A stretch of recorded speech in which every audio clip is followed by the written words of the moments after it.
This tree is a symbol of India's broken justice system, where rape is rarely punished. This man found his teenage daughter and her cousin hanging from it. I met him in 2014. He told me his girls had been raped and murdered. He wanted to see the accused hanged in public. It was the first big case after the Delhi gang rape of 2012 when tougher rape laws were introduced. They were meant to make it easier for women and girls to register complaints with the police. The death penalty for rape was introduced and special fast-track courts set up. But for the Badaयूं family, it has been a slow and difficult journey. Over the years, the papers have piled up. First, the investigators said they didn't have enough evidence to prove rape and murder, so the suspects were set free. The family challenged this and got the case reopened, but charges have been reduced to just molestation and kidnap.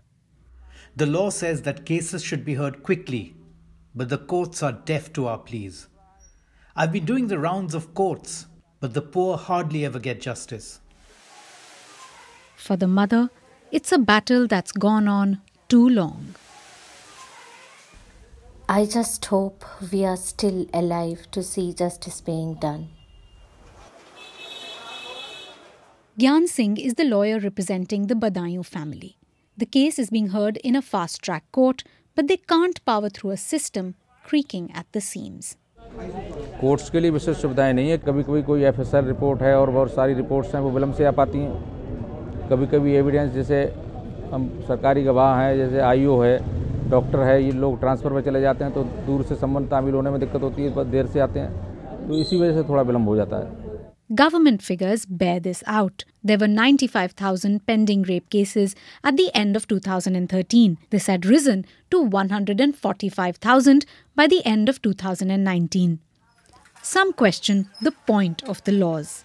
I think these are hollow populist measures where they're trying to quell that public outrage that has happened around that particular incident. The legal mechanisms for enforcing these laws are not changed. Now, sentencing punishment, it comes at the very end of a criminal justice, at the end of the trial.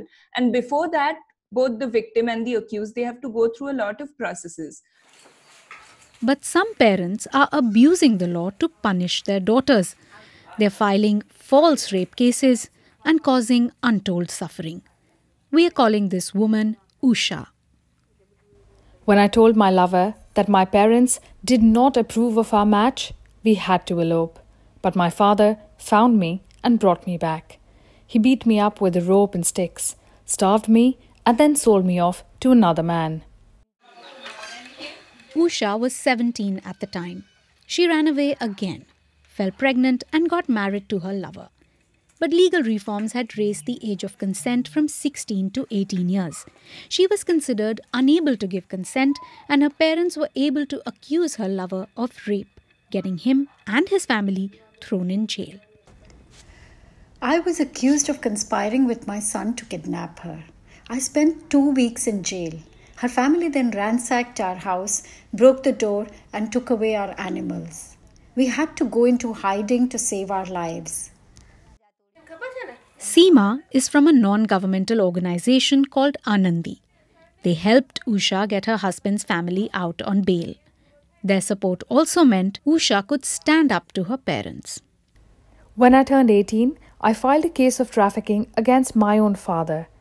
If young women could marry men of their choice, the world would be a much happier place.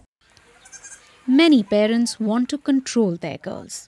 Abuse of the law is widespread in this district in the western state of Gujarat. जब अभ्यास किया तो 2014, 13, 14, 15 की FIRs हमने देखी थी जिसमें ज़्यादातर देखा जाए तो 95% एफआईआर्स पेरेंट्स ने कराई थी. तो ऐसा लगता है कि पोक्सो का सही मायने में उसका उपयोग न्याय की तरफ नहीं जा रहा है. बहुत बड़ी समस्या है कि लड़कियों को कहीं पे बोलने की छूट नहीं है और एक वस्तु तरीके देखा जाता है. There are no figures for how many false cases go to court. Lawyers say they have strong anecdotal evidence. It highlights a deeper problem which no law can change. In all walks of life, we see that women are at an unequal position. They have less access to resources, be it education, be it healthcare, and therefore, in some ways, therefore, they become lesser citizens. So even when you speak about caste inequality, it's Dalit women who are more marginalized than Dalit men. These Dalit activists want to break the shackles of their oppression. Manisha and her sister are lawyers. They are helping Dalit rape survivors become lawyers too. Dalits are at the bottom of the Hindu caste hierarchy, like this woman we are calling Maya. Earlier, I would keep crying as I recalled those horrific memories. I built the confidence to speak up and stay positive only after I came here. I then decided to study law so I can fight for Dalit women like me, who are forced to keep quiet about atrocities. A lot of pain and anger hides behind that resolve. Maya was harassed for weeks by an upper caste man. He then raped her. She filed a complaint but was forced to withdraw it after he married her. Her family said it would save her from the social stigma of being a rape victim. But the marriage was hell of a different kind. My husband's family would say, "You're a Dalit, like a dirty drain. We hate to even look at you." He would come home drunk and abuse me for filing a police case against him. He would beat me and force me to perform unnatural sexual acts even when I refused. I didn't know what to do.